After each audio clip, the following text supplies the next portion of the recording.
किया और उन्होंने पृथ्वी का दहन कैसे किया। आगे की कथा बढ़ाते हुए बताते हैं कि पृथ्वी का इंद्र को मारने का प्रयास और ब्रह्मा जी द्वारा उनका निवारण करना। पृथ्वी के राज में प्रजा बहुत खुश रहती थी। वे स्वयं भगवान नारायण के अवतार थे। तब राजा पृथ्वी ने 100 अश्वमेध यज्ञ करने का निश्चय किया और ब्रह्म मुहूर्त के क्षेत्र में दीक्षा नियम धारण किया।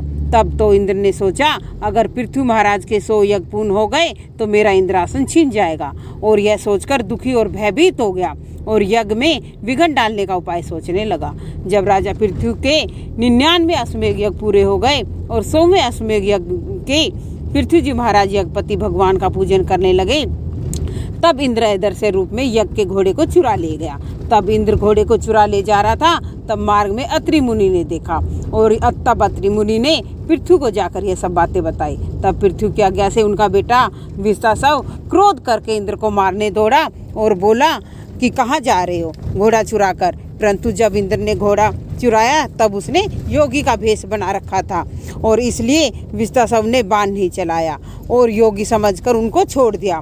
तब अत्रि मुनि ने कहा, वह योगी नहीं है, वो अपितु इंद्र है जो तुम्हारे पिता के यज्ञ को भंग करने के लिए घोड़ा चुरा ले गया। तब विश्वासव फिर से इंद्र के पीछे दौड़ा। तब तो इंद्र डर कर घोड़े को वहीं छोड़ गया। तब पुत्र ने घोड़े को वापस यज्ञशाला में ले गया। तत्पश्चात एक बार फिर इंद्र ने फिर दोबारा से घोड़ा चुरा लिया। फिर विश्वासव इसके पीछे दौड़ा और फिर इंद्र घोड़ा छोड़कर भाग गया। तब तो इंद्र बार बार पाखंडी वेश बनाकर घोड़ा चुराने आने लगा। तब तो पृथ्वी महाराज को क्रोध आ गया और उन्होंने इंद्र को मारने के लिए धनुष उठा लिया। तब मुनि बोले, राजा पृथ्वी, आपको इंद्र का केवल यज्ञ के लिए घोड़े के लिए वध करना उचित नहीं है। यदि आपकी इच्छा है कि इंद्र को मार दिया जाए तो उसे हम अमोघ मंत्र से उसको अग्निकुंड में होम कर देंगे। तब तो सभी मुनि इंद्र का आह्वान करने लगे। तब इस प्रकार मुनि इंद्र का आह्वान करने लगे। तब इस प्रकार अग्निकुंड में इंद्र को मारने के बारे में जब ब्रह्मा जी को पता चला, तब ब्रह्मा जी ने कहा, हे मुनियों, इंद्र यज्ञ भगवान का ही शरीर है। जिस यज्ञ भगवान का देवता पूजन करते हैं, अतः इस इंद्र का वध करना उचित नहीं है। आपको चाहिए कि आप उसके साथ मित्रता कर लें। तत्पश्चात ब्रह्मा जी ने राजा पृथ्वी को कहा कि आप मोक्ष धर्म को जानने वाले हैं और इसलिए आपने 99 अश्वमेध यज्ञ किए हैं। आप 100 यज्ञ करके क्या करोगे?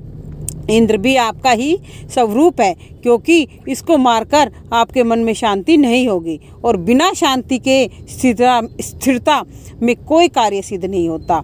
अब आप 100वें यज्ञ को मत करो। तब राजा ने 100 यज्ञ नहीं किया और ब्रह्मा जी ने इंद्र से राजा की मित्रता करवा दी। तब सब देवताओं ने राजा पृथ्वी को आशीर्वाद दिया और राजा ने यज्ञ में आए मुनियों को यथा योग्य दान दक्षिणा देकर विदा किया। जब सब लोग अपने अपने स्थान पर चले गए, तब इंद्र को साथ ले श्री नारायण भगवान राजा पृथ्वी के पास आए और बोले, राजा, आप भली भांति जानते हैं यह दया आत्मा नहीं है। जो संसार में उत्तम पुरुष है वो किसी भी प्राणी से द्रोह नहीं करते। यद्यपि इंद्र ने आपके यज्ञ को खंडित करना चाहा और वह आपका अपराधी है, परंतु आपने इसे क्षमा कर दिया। तुमसे बहुत प्रसन्न हूँ, अब वरदान मांगो। जब राजा पृथ्वी ने भगवान की स्तुति की और उनको भेंट दी और उनके नेत्रों से आंसू बहने लगे और कहने लगे, जो वर नरकी लोगों को प्राप्त हो सकते हैं वो वर मैं आपसे नहीं मांगूंगा। मैं तो मोक्ष वर भी आपसे नहीं चाहता। हे भगवान, आप तो अपनी अमृत रूप कथा सुनने के निमित्त 10,000 कान दीजिए। हे प्रभु, आपकी भक्ति के अलावा मुझे कोई वर नहीं चाहिए। मैं तो बस यही वरदान चाहता हूँ जो कि लक्ष्मी जी को प्राप्त है। यद्यपि एक ही समय तथा एक ही स्वामी हो और एक ही प्रकार की सेवा करने की स्पर्धा से मेरा और लक्ष्मी जी का देश भाव हो सकता है, परंतु हे जगदीश, मुझे भरोसा है कि लक्ष्मी जी के काम में यदि हमारा लक्ष्मी जी से विरोध भी हो जाए तो आप दीन दयाल हैं, अतः थोड़ी सेवा को भी आप बहुत मानेंगे, क्योंकि आपका नाम समदर्शी है। इसलिए कोई पक्षपात न करके आप लक्ष्मी जी का पक्ष न लेकर मेरा ही पक्ष लेंगे। जब राजा पृथ्वी ने बार बार भगवान से प्रार्थना की, तब भगवान ने प्रसन्न हो गए और राजा पृथ्वी को अविचल भक्ति का वर दिया और अंतर्ध्यान हो गए। तो परमात्मा के चरणों की भक्ति पापों को शीघ्र ही नष्ट कर देती है। बोलो नारायण भगवान की जय। जैसे गंगा जी में नहाने से पापों का नाश हो जाता है और राजा धर्म पूर्वक अपनी प्रजा का पालन करता है। तब राजा की प्रशंसा कर मुनि कहने लगे कि पुत्र के सुकर्म के प्रभाव से पिता का परलोक सुधर जाता है, क्योंकि अपने पापों के कारण ऋषियों के श्राप से दंडित आपके पिता राजा वेणु आपके पुण्य के प्रताप से नरक से तर गया। इसी प्रकार हिरण्यकश्यप देते होते हुए भी प्रहलाद के कारण बैकुंठ को गया। तब राजा पृथ्वी के पास सबका हित है ऋषि आए। जब राजा ने उनका सत्कार किया और अपने भाग्य की सराहना की कि मैंने कौन से पुण्य किए हैं जो आपके दर्शन हुए, और प्रश्न पूछा कि संसार में बिना परिश्रम के किस साधन से कल्याण होता है। तब ऋषि मुस्कुराते हुए बोले कि तुमने बहुत अच्छा प्रश्न किया है।